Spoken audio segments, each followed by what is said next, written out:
Dallas County now under the highest COVID threat level, red. It was a unanimous recommendation at last night's public health meeting. Now, there are no restrictions or mask mandates from government officials as a result of this designation, but the public health office does recommend wearing masks indoors in public, even if you've been vaccinated. And as COVID cases rise throughout Texas, students are preparing to head back to school. Some of them already went back this week, but Frisco ISD announced a plan to let some students stay home. We're asking, if you had the choice, would you pick virtual or in-person learning? Let us know, WFA.com/vote now. While you do that, I want to go live to Suzanne Bruner, who joins us from Frisco this morning with a breakdown on just how the school district plans to do this. A lot of folks leaning in to listen this morning, Suzanne.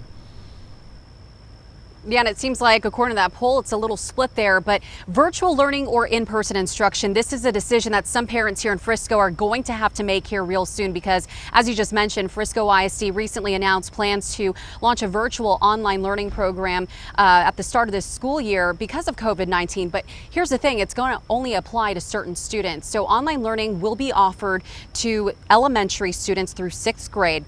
7th through 12th graders have to go to school in person since kids 12 and up can get vaccinated, and that's something district leaders are encouraging them to do so. Frisco ISD tells us depending on how many students enroll in online learning, the district anticipates losing tens of millions of dollars in funding.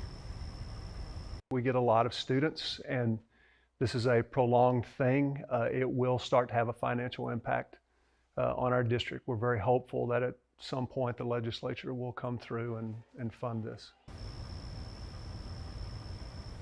The district says it expects the cost to be about $40 a day per student enrolled in virtual learning. It will be an option for at least the first 9 weeks of school. We did speak with Superintendent Dr. Mike Waldrop, who says they will reevaluate and extend as necessary.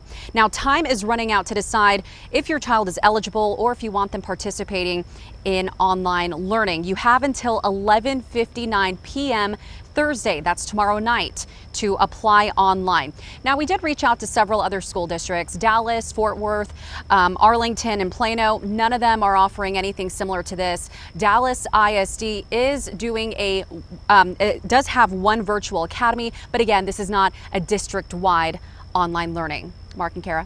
All right, thank you for that, Suzanne. We know that a lot of folks have questions as they get ready to send their kids back to school. Right, let's set out to Sonia this morning. She's with a doctor that we've had on the show before to answer some of these questions.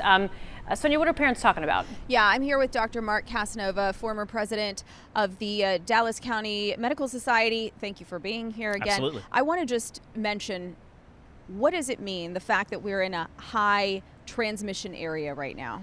Right. Being back to level red in terms of the risk stratification score means that we have a high transmission of COVID-19 in our community, as well as increased hospitalizations. So the take-home message for the general public is, as you leave the house each morning and as you go out there to public settings or even to work, to be aware of those safety measures you need to keep in mind.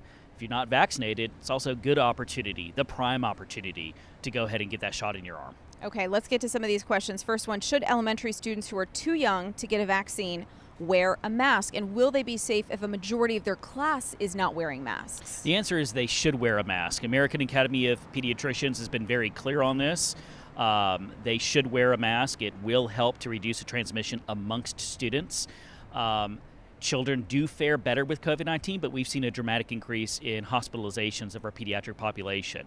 So, are those kids with underlying health conditions? No, these are otherwise healthy kids. Okay. So, all right, second question. If my child is fully vaccinated and comes in contact with someone who has COVID, should she quarantine?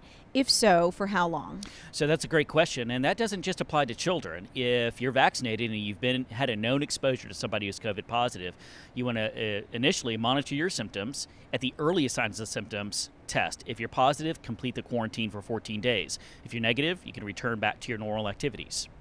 Okay, and Dr. Casanova, our last question here. If my district decides to offer a virtual option, and we just saw Suzanne talking about Frisco ISD, would you recommend keeping my children at home?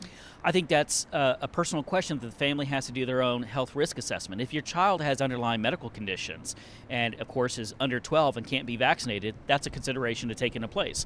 Also, if you have another family member in your household who has a suppressed immune system and is in this situation where the kid could bring home COVID inadvertently, those might be scenarios where that family unit would consider a virtual learning platform.